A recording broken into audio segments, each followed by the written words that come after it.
नमस्कार मित्रों, मैं दया शंकर द्विवेदी आपका अपने परिवार परीक्षा सर्किल में बहुत बहुत स्वागत करता हूं। और आज जैसा कि मैंने आपको बताया था कि हिंदी का जो हमने एक टॉपिक कवर किया है, वाक्य भेद से संबंधित प्रश्न, ऑब्जेक्टिव प्रश्न लेके आया हूँ आप लोगों के लिए। बहुत इंपॉर्टेंट प्रश्न है।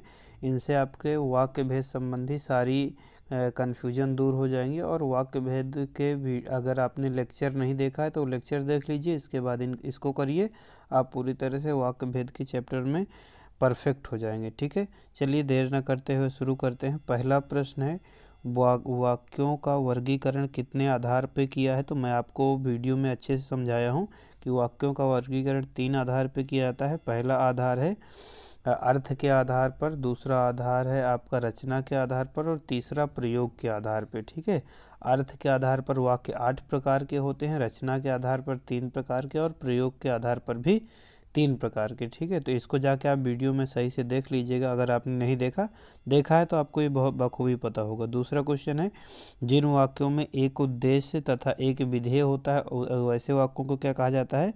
तो एक वाक्य और एक विधेय वाले वाक्यों को हम सरल वाक्य कहते हैं।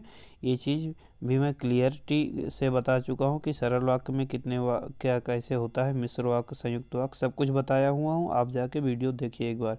ठीक है, मिश्र वाक्य कहते हैं। तो पहला ऑप्शन है, जिनमें एक कर्ता और एक ही क्रिया हो उसे मिश्र वाक्य कहते हैं। तो ऐसा नहीं है, गलत है। जिनमें एक से अधिक प्रधान उपवाक्य हो और वे संयोजक अव्यय द्वारा जुड़े हों, तो एक से अधिक प्रधान उपवाक्य नहीं होते मिश्र वाक्य में, ये भी गलत है। अगला ऑप्शन है आपका, जिनमें एक साधारण वाक्य और उसके अधीन दूसरा उपवाक्य हो उसे मिश्र वाक्य कहते हैं। तो हाँ, ये बिल्कुल सही है। इसमें एक साधारण वाक्य होता है तथा दूसरा वाक्य उसके अधीन होता है। चौथा प्रश्न है, जिन वाक्यों में एक से अधिक प्रधान उपवाक्य हों और वे संयोजक अव्यय द्वारा जुड़े हों उसे क्या बोलते हैं। तो अगर एक से अधिक प्रधान उपवाक्य है, मैंने अभी आपको बताया, तो उसे आप लोग क्या बोलते हैं, संयुक्त। एक से अधिक प्रधान उपवाक्य अगर हैं तो उसमें, तो उसे क्या बोलते हैं, संयुक्त वाक्य बोलते हैं। ठीक है, अगला है, वाक्यों के गुणों में सम्मिलित नहीं है। मैं आपको बताया हूँ वाक्य के कितने गुण होते हैं, 6। ये 4 यहाँ दिए हैं, ये 4 में से कोई 3 वाक्य के गुण हैं जो मैं 6 बताया हूँ, और एक नहीं है। तो जो मैंने आपको बताया है, सार्थकता वाक्य का गुण होता है, आकांक्षा वाक्य का गुण होता है, क्रमबद्धता वाक्य की गुण होती है, लयबद्धता वाक्य का कोई गुण नहीं होता। तो ये ऑप्शन यहाँ सही हो जाएगा। ठीक है, क्योंकि यहाँ पूछा गया है नहीं है। अगला प्रश्न है, चलिए देखते हैं, वाक्य गुण आकांक्षा का क्या अर्थ है। तो आकांक्षा का अर्थ मैंने आपको बताया है कि श्रोता के मन में किसी प्रकार का जिज्ञासा। ठीक है, तो श्रोता के मन में जिज्ञासा को आप आकांक्षा कहते हैं। अगला प्रश्न है, वाक्य गुण आसक्ति का क्या अर्थ है। जो वाक्य का गुण है एक आसक्ति, आपको बताया था मैंने। तो वाक्य गुण आसक्ति का मतलब है समीपता। ठीक है, आसक्ति को आप सन्निधता भी बोलते हो, समीपता बोलते हो। ठीक है, और एक दो नामों से जाना जाता है, मैं आपको ये नाम बताया था। ठीक है, आप जाके वीडियो देखिएगा, आपको पूरी तरह से क्लियर हो जाएगा। अन्वय भी बोला जाता है। तो यहाँ पर आसक्ति का मतलब समीपता दिया हुआ है। ठीक है, अगला प्रश्न है, अर्थ के आधार पर वाक्य कितने प्रकार के होते हैं। तो अर्थ के आधार पर वाक्य 8 प्रकार के होते हैं, मैं बता चुका हूँ, आप जानते होंगे। जिन वाक्यों में किसी कार्य या बात करने का बोध हो उसे कहते हैं सीधे विधिवाचक। सीधा साधा कोई कार्य या आप कोई बात कर रहे हो तो ऐसे वाक्यों को आप विधिवाचक वाक्य कहते हैं, या विधानवाचक, विधिवाचक या विधानवाचक बोलते हैं। आज्ञावाचक, जिनमें कोई आज्ञा दी जाए। इच्छावाचक, जिनमें कोई इच्छा व्यक्त हो। ठीक है, अगला है, जिन वाक्यों में किसी बात या कार्य का ना होने का बोध हो तो उन्हें आप सीधे निषेधवाचक कहते हैं। जिसमें ना होने का बोध हो उसे निषेधवाचक कहते हैं। अगला प्रश्न है, श्याम स्कूल जाओ, इस वाक्य में क्या कहा गया है। तो आज्ञा दी गई है, अर्थात आज्ञावाचक, श्याम उस स्कूल जाओ। अगला प्रश्न है, जिस वाक्य में आश्चर्य का बोध हो उसे क्या कहेंगे। तो जिस वाक्य में आश्चर्य का बोध हो इसे विस्मय बोधक वाक्य कहेंगे। अभी और कठिन कठिन प्रश्न आपको मिलेंगे, पहले धीरे धीरे हम चलते हैं, छोटी छोटी चीज़ों से सीखना चाहिए। ठीक है, तो उसी कड़ी में आगे बढ़ते हैं। और अगर आपको वीडियो पसंद आ रहा है तो लाइक कर दीजिएगा और कमेंट करके बताइएगा। जिन वाक्यों में से प्रश्न पूछा जाए उन्हें आप क्या कहते हैं, तो उन्हें सिंपल है प्रश्नवाचक वाक्य आप कहते हैं।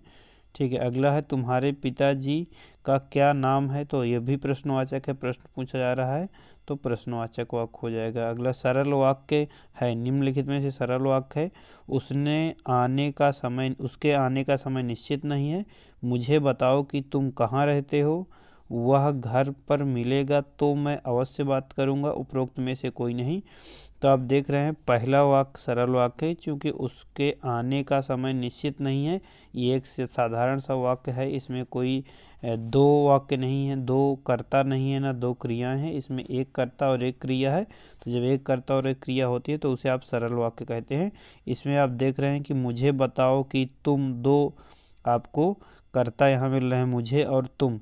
ठीक है, जबकि इसमें एक ही कर्ता और क्रिया है। इसी तरह वह घर पर मिलेगा तो मैं अवश्य जाऊंगा, तो यहाँ मैं और वह दो कर्ता मिल रहे हैं, तो इस तरह से ये दोनों नहीं है, उपरोक्त में से कोई नहीं है, नहीं, ऑप्शन नंबर ए यहाँ सही हो जाएगा। ठीक है, चलिए अच्छी बात है, आगे बढ़ते हैं। इनमें से मिश्र वाक्य कौन सा है, तो मिश्र वाक्य मैं आपको बताया हूँ। मिश्र वाक्य की क्या पहचान होती है। मिश्र वाक्य में की, ताकि, क्योंकि, जैसे कि, ज्यों ही, तब ही, भले ही, जब तक, ऐसे शब्द होते हैं। ठीक है, तो मिश्र वाक्य जैसे पढ़ते हैं, पहला प्रश्न, पहला ऑप्शन यौवन चरित्र निर्माण का समय है, तो ये तो सिंपल सा वाक्य है, साधारण वाक्य या सरल वाक्य जिसे आप कहते हैं।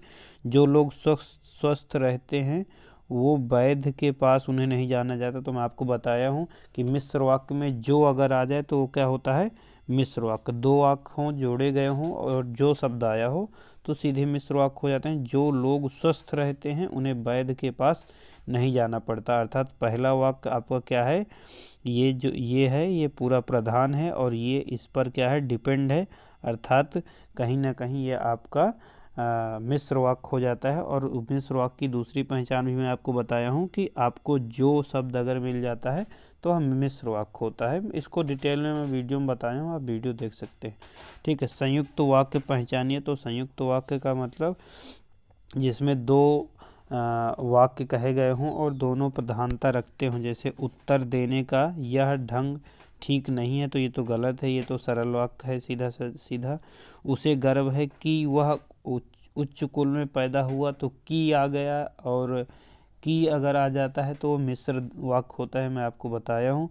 दवा लो और बुखार कम हो जाएगा, दवा लो और बुखार कम हो जाएगा, ऑप्शन नंबर सी। और अगर बताया हूँ और, तथा, अथवा, या, व ये शब्द आ जाएं तो वो सीधे संयुक्त वाक्य होता है। ठीक है, तो यहाँ ऑप्शन नंबर कौन सा सही हो जाएगा, सी नंबर। ठीक है, चलिए अगला प्रश्न है, इनमें से विधिवाचक वाक्य कौन सा है, तो विधिवाचक का मतलब जिसमें कोई सीधी सादी बात कही हो।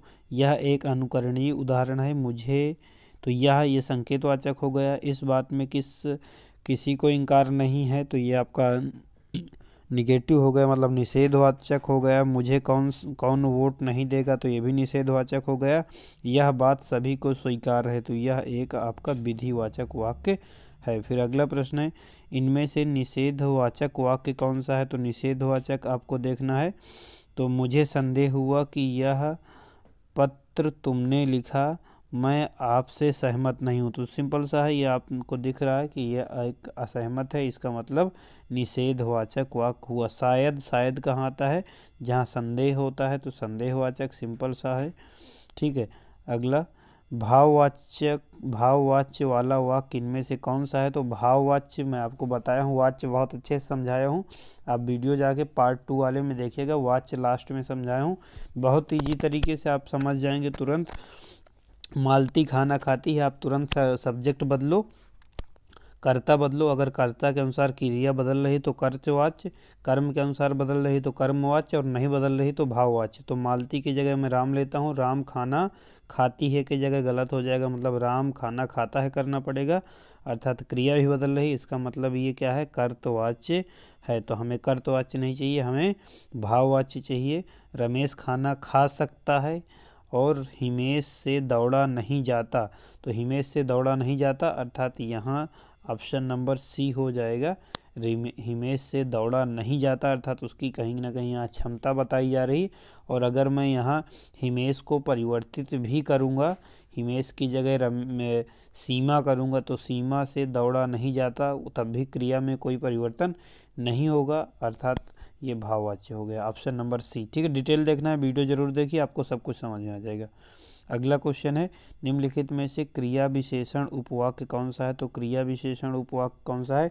मेरे पास एक गुड़िया है जो नाचती है, तो इसमें गुड़िया की विशेषता बताई गई है। मेरी इच्छा है कि मैं एक उपन्यास लिखूं, ये भी मतलब इसमें कोई विशेषता वाली बात ही नहीं है। जब बारिश हो रही थी तब मैं घर से निकली, हाँ ये है, जब बारिश हो रही थी तब मैं घर से निकला, मतलब बारिश हो रही थी और मैं घर से निकली, मतलब क्रिया की विशेषता बताई है, क्रिया विशेषण है। ऑप्शन नंबर सी यहाँ सही हो जाएगा। ठीक है, अगला प्रश्न देख लेते हैं। हाथी जंगल में रहते हैं। तो बिल्कुल रहते हैं, कोई दिक्कत नहीं, निधिवाचक विधिवाचक है, मान लेते हैं इस बात को। ठीक है, जिस बात को आप आसानी से स्वीकार कर लेते हैं उसे विधिवाचक कहा जाता है। दूसरा है वह हार गया परंतु यह आश्चर्य है। तो जब आश्चर्य होता है तो ये कैसा वाक्य है। तो परंतु, अगर मगर लेकिन परंतु आपको हम बताया था कैसे वाक्यों में आते हैं, संयुक्त वाक्यों में। तो ऑप्शन नंबर सी हो जाएगा ये। ठीक है, निम्नलिखित में से इच्छार्थक है, ये निम्नलिखित में से इच्छार्थक है जिसमें मतलब इच्छा, सौरभ को बुलाओ तुम्हारा मंगल हो, मतलब जिसमें इच्छार्थक भाव, इच्छा सूचक वाक्य जो मैं बताया था, तो जिसमें इच्छा व्यक्त हो, तो इच्छा किसमें व्यक्त हो रही है, बी नंबर में, तुम्हारा मंगल हो, ये हमारी इच्छा है, तो इच्छा हो गई आपका बी नंबर उत्तर हो गया। ठीक है, मैं आपसे सहमत नहीं हूँ, ये कैसा वाक्य है, निषेधवाचक वाक्य है। ठीक है, अगला प्रश्न, जो परिश्रम करेगा वही सफल होगा। तो बिल्कुल सही बात है, जो परिश्रम होगा वही सफल होगा, तो संकेत किया जा रहा है इसमें, अर्थात ये वाक्य कैसा हुआ, संकेतवाचक वाक्य हुआ। ठीक है, अगला है, मैं आपसे सहमत नहीं हूँ, बिल्कुल गलत बात है, ये हो गया निषेधवाचक। ठीक है, जो परिश्रम करेगा वही सफल होगा, सॉरी दोबारा से वही क्वेश्चन रिपीट हो गया, तो ये आपका संकेतवाचक है, फिर से बताए भी दे रहा हूँ, संकेतवाचक। ठीक है, आगे बढ़ते हैं। आपके अवकाश का क्या हुआ। तो आपके अवकाश का क्या हुआ प्रश्न पूछा जा रहा है, तो प्रश्नवाचक हो गए। ठीक है, राकेश आया होगा। तो राकेश आया होगा कंफर्म नहीं, हमें संदेह है कि आया होगा कि बेचारा ना आया होगा, तो ये ऑप्शन नंबर सी हो जाएगा, संदेहवाचक। जो गरीबों की सहायता करते हैं वो धर्मात्मा होते हैं। तो जो गरीबों की सहायता करते हैं वो क्या होते हैं, धर्मात्मा। मतलब पहले वाक्य पे दूसरा वाक्य निर्भर करता है, और जो आ गया तो सीधे मिश्र वाक्य हो जाएगा, कोई दिक्कत नहीं, बिल्कुल इजी क्वेश्चन है।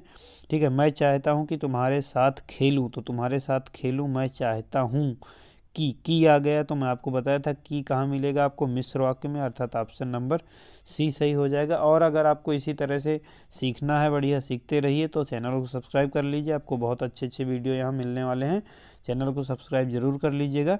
चलिए आज के लिए इतना ही रखते हैं, और आगे आने वाले आपको वीडियो को चाहिए तो नोटिफिकेशन बेल आइकन दबा दीजिएगा और वीडियो को पूरा देखा करिए, जिससे आपको पूरा लाभ मिले। ठीक है, चलिए, और हर टॉपिक के मैं पूरे डिटेल पहले वीडियो बनाता हूँ, फिर उसका ऑब्जेक्टिव बनाता हूँ। इसी तरह से हिंदी और रीजनिंग कवर करने वाला हूँ। अगर आप बीएड की तैयारी कर रहे हैं तो मेरे